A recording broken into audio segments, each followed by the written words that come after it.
So this is going to be all about metabolism and fat loss. When I say fat loss, that's just what we're all going for, right? I don't think I've ever met somebody, unless they're just like about to step on show for a competition, who doesn't want to lose fat in some way. But in turn, a lot of people also want to build muscle. So they'll both be going hand in hand, just so you know. We'll kind of go over the terms that I'll be using, but one of them is at the bottom here, you'll see reverse dieting explained. So a reverse diet is kind of exactly what it sounds like, right? A diet is like slowly decreasing calories. A reverse diet is slowly increasing. So we'll just dive right into it. So first of all, what is metabolism? There's a lot of, I always ask people that on the phone, and it's always interesting to just kind of hear what people think it may be. So in short, it is the process that occurs within an organism to maintain life. Okay.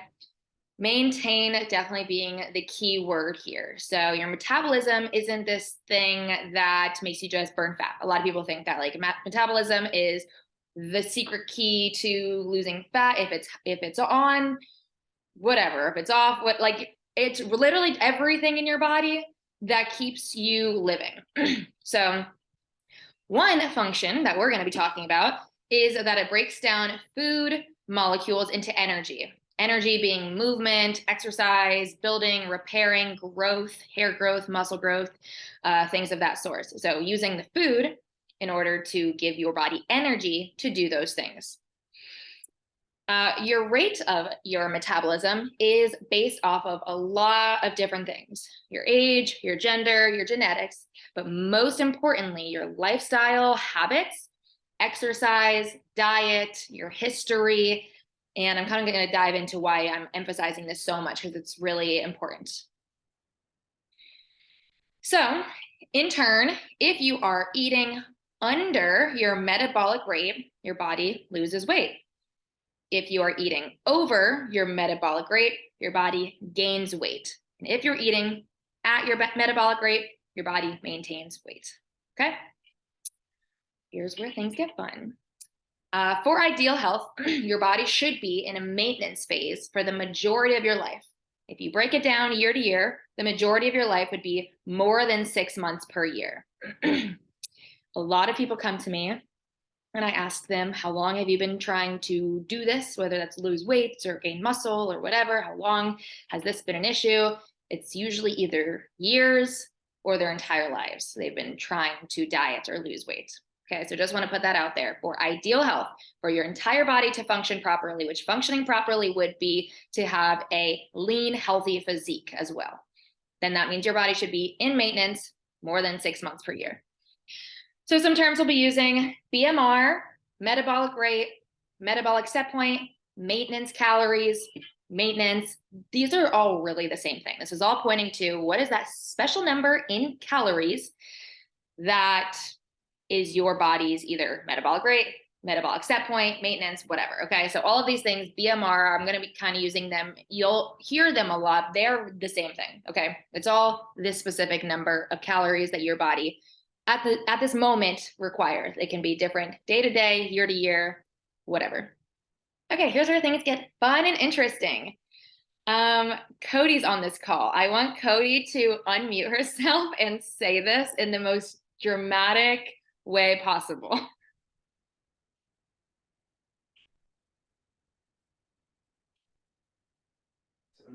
Sorry, what was this? I literally ran away for 2 seconds. That's okay. I want you to just read this line in the most dramatic way possible. I feel like you'd have the best like voice for this. I can definitely do that. Okay. But Tara, I'm eating under my maintenance calories and still not losing weight. Where did you get your maintenance calorie number from, Cody? A BMR calculator online. Well, there's your issue. Thanks, Cody. Good job. Everyone give it a round for Cody. Okay, so these calculators they do not take into account where your metabolic set point is. Like I said, based off of your dieting history, our individual health differences, whether you have digestion issues, some kind of GI issue, like literally anything at all relating to health, whether it's a disorder or just like a normal thing of how your body operates, that's different than mine. and muscle mass. Okay, so when you look up these calculators, you'll put in your age, your gender, your activity level, which will have you choose between like 3 or 4 different things, and your height, and then your goal or something. Like, it's literally very basic. So if someone is standing right next to me and we have the same height, gender, weight, and we both identify as an active person, we're going to get the same metabolic number. That is so inaccurate, okay? It doesn't take into account for a lot of things, for the things that actually affect your metabolism, okay? So here's just a little fun fact too. 1 pound of muscle burns about 100 calories at rest per day, meaning that if you have more muscle on you, you have a higher metabolic set point, right? So if your metabolic set point, let's say, is 1,500 calories right now, and you gain 1 pound of muscle, now your metabolic rate set point is at 1,600 calories each day, okay? Which is why strength training, building muscle, is more efficient for fat loss than cardio. I kind of like to explain to people to think about this as like a credit card versus a debit card. So a debit card would be similar to cardio, where you buy something, right? You pay, you do the cardio, you lose the money, boom, done and over. That's it. You burned the calories there. Strength training, you're building the muscle. So yeah, of course you're burning calories as you're working out. You're sweating, you're pushing yourself, you're shaking, you're grinding during your workouts. We all know that feeling. And now you have torn the muscle. Okay, so over the next 24 to 48 hours, when you're sore and your muscle is repairing, or if you're not sore, it's okay, it's still doing the same thing. That is taking energy in your body. That is burning calories. Okay, so that's going to burn more calories. And now, again, having that muscle, now you're burning more calories at rest. So in turn, which one are you getting more bang for your buck? And I'm not saying go use a credit card all the time, but you understand kind of the gist.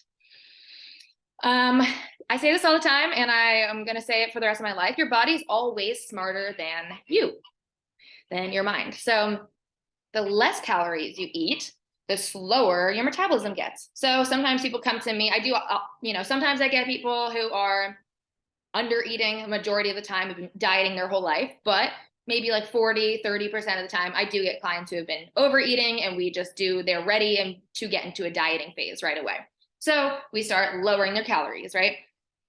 The body is smart. Like we said in the first slide, your metabolism is just trying to maintain life.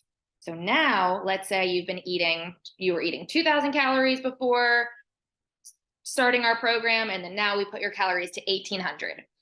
Your body is going to say, okay, so our set point to maintain life needs to go down because the food that we're getting, our energy source, has gone down. It's not going to stay now at this 2,000 number and just keep withering away. That would be, you die, like literally. Like if the body wasn't adapting and moving with you, it wouldn't be maintaining life.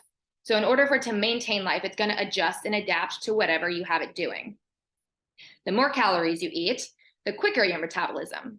This is why when people say if someone is super overweight, if you're 300 pounds, it's easier for you to lose fat. You'll probably lose about 20 pounds in 2 months or 1 month. But if you are leaner, maybe you only have like about 10 pounds of fat, that'll take a little bit longer because you're eating less calories. Your metabolic set point is lower or slower. Low, slow, high, fast. Same kind of idea here. Okay, so keep in mind that last bullet point. So that means the way to increase your metabolism is to eat more food, by the way. After a dieting phase, okay, so let's say you join the program, we get you to lose weight, or we have done whatever it is to lose weight. In order to maintain that physique that you now have, you must go through a proper and gradual reverse diet. So I put the example of bodybuilders. So if you guys have ever, I'm sure, seen like a bodybuilder on stage and they're super lean and whatever, they've gone through like this 6 month of an insane prep. They have maybe 2 to 5% body fat on them. They stay with their coach after show day. They do not just go right back to normal, and then they go through a reverse diet so that it doesn't just all automatically turn to fat. Or they do, and you can look that up. That happens to everybody if you don't go through a reverse diet, because now they've dieted so much, they've gotten their BMR, their metabolic rate set point, so low, and their body is just adapting with them, that Anything above that is going to make them gain fat if it just spikes up immediately. Okay. So this is why a diet may have worked for you once, but it might not work for you again. Because let's say you did keto and you lost 15 pounds, and then, 6 months went by, you gained the weight back, and then you try to do it again and it didn't work because now your metabolism is different than it was before because you probably slowed it down from how much you were dieting, or maybe it's only been a couple of weeks and you try to get right back on it. Okay. So low metabolic rate means low, again, or slow, everything. Low energy, low sex drive, less hair growth, low mood, slower fat loss, slower digestion, lower hormones, everything. Okay, so as much as it's great to go through a dieting phase to lose that fat, everything will kind of start to slow down, which is something that a coach like me looks for, is to make sure that your energy is still high, your mood is still good, that we're still seeing progress, that digestion is still good. Even things like sex drive and hormones, all of these things are just still optimal. And when they're not, that's our sign to get out of that dieting phase.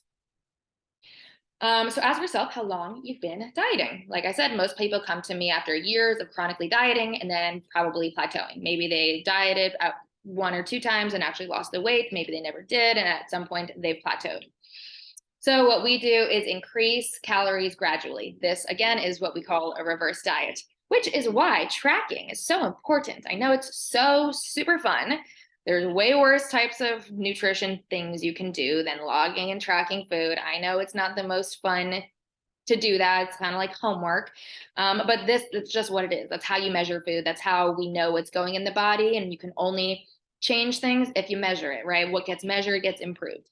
So this is why tracking is important, so that we can actually do these things of going into a dieting phase, speeding up your metabolism, seeing to actually know where you're at instead of just throwing a dart in the dark. Is that what people say? I don't know. Another way is to increase lean muscle mass, like we said, to have more muscle on you. And the way to do that is to increase strength training intensity.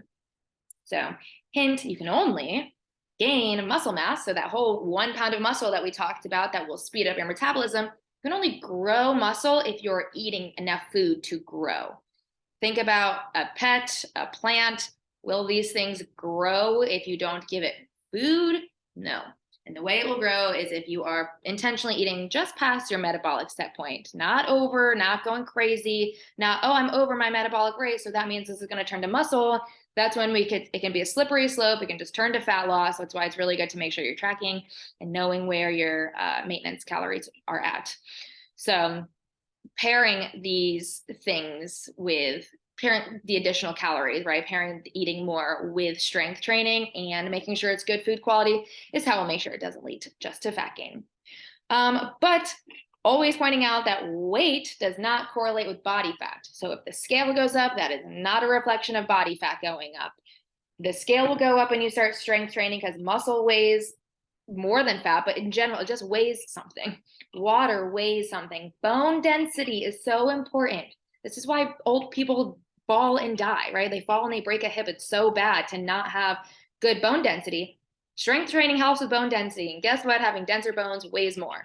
So I would really stop utilizing the scale as your indicator of where your body fat is at, because it's not sharing that. Maybe if you get a scale that tells you the body fat percentage, that's a good way to track it, but it's not always going to be accurate. It's definitely not going to be accurate, but it's at least more reliant than just how much gravity is weighing on this scale. So that's my whole presentation. I know it was a lot, and I kind of just wanted to hit like the main points of everything and kind of the questions that I get a lot when it comes to like, well, Tara, I came to you to lose weight. I signed up because I want to lose fat. Why do you have me eating more? Especially if they come to me eating 1,200, 1,300, 1,500 calories. The average person's metabolic set point is 2,000 calories. If yours is below and you're under like 35 years old, so basically if you're going to eat 2,000 calories and that's going to make you gain weight, then that's usually a good sign that you have a slowed down, damaged, low metabolism. Okay, we need to go through a reverse diet in order to set the metabolic rate higher so that you can actually start losing weight while still being able to fuel yourself and seeing progress instead of constantly plateauing. Okay. I feel like a scientist here. Okay. Any questions, or has anybody had an experience like this, or did this kind of clear anything up or anything at all? Feel free to shout out.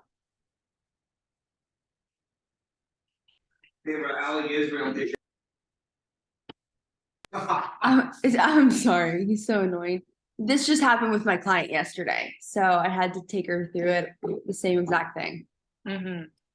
Yeah. Yeah, it's kind of like a mind fuck because for so long, especially as women, we get scared of calories. We're scared of food. We think eating more equals more fat. And that's how we get in this position in the first place. And, just kind of saving or eating less for so long and then not actually taking the action to focus on increasing your metabolism is just going to keep you where you're at for so long. So yeah, it's hard to explain it to people, but I'm glad that you're having experience with somebody right now. Cool. Anybody else?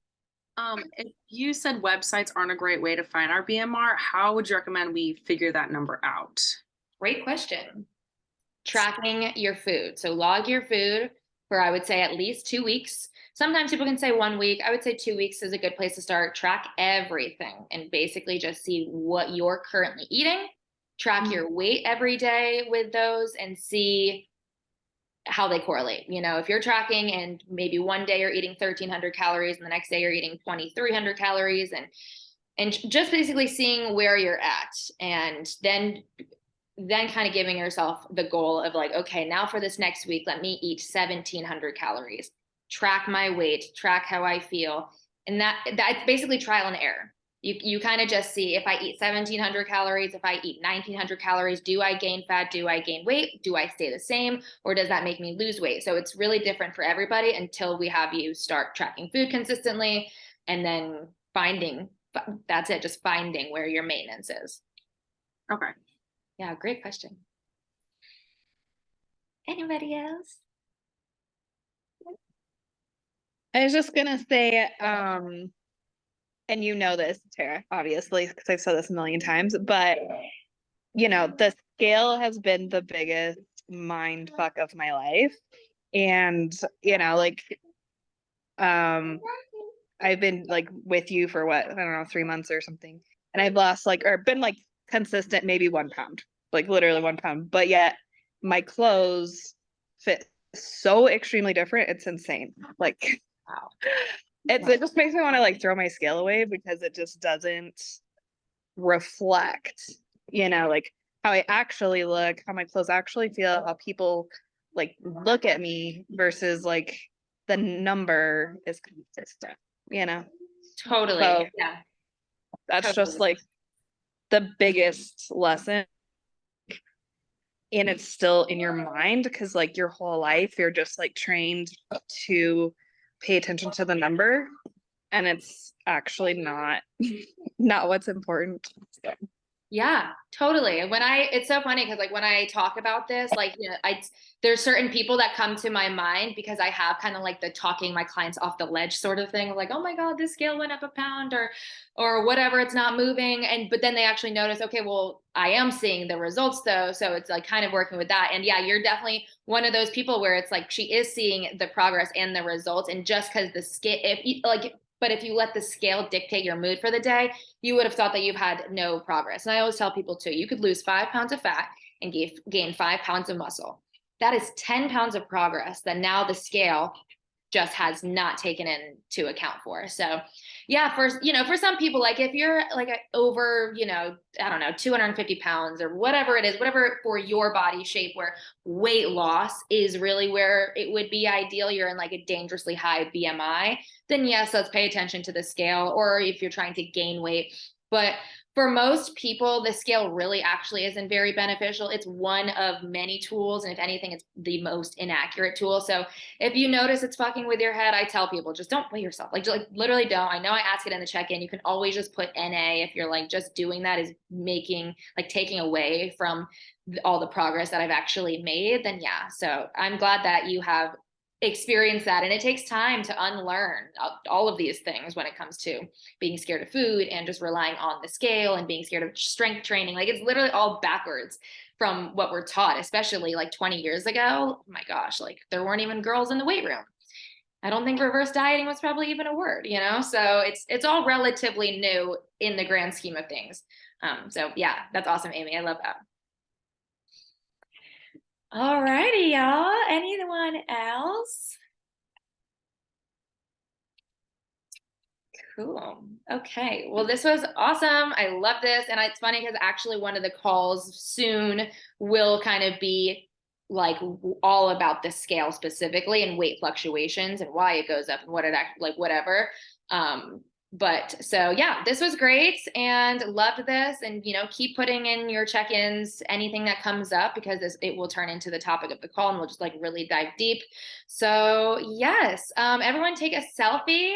Use your phone, post a little selfie, and tag Frequency Fitness so we're going to do a raffle of whoever shows up to the most calls each month.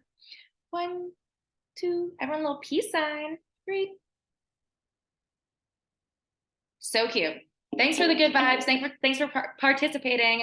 Love you guys, and I'll see you soon. Bye.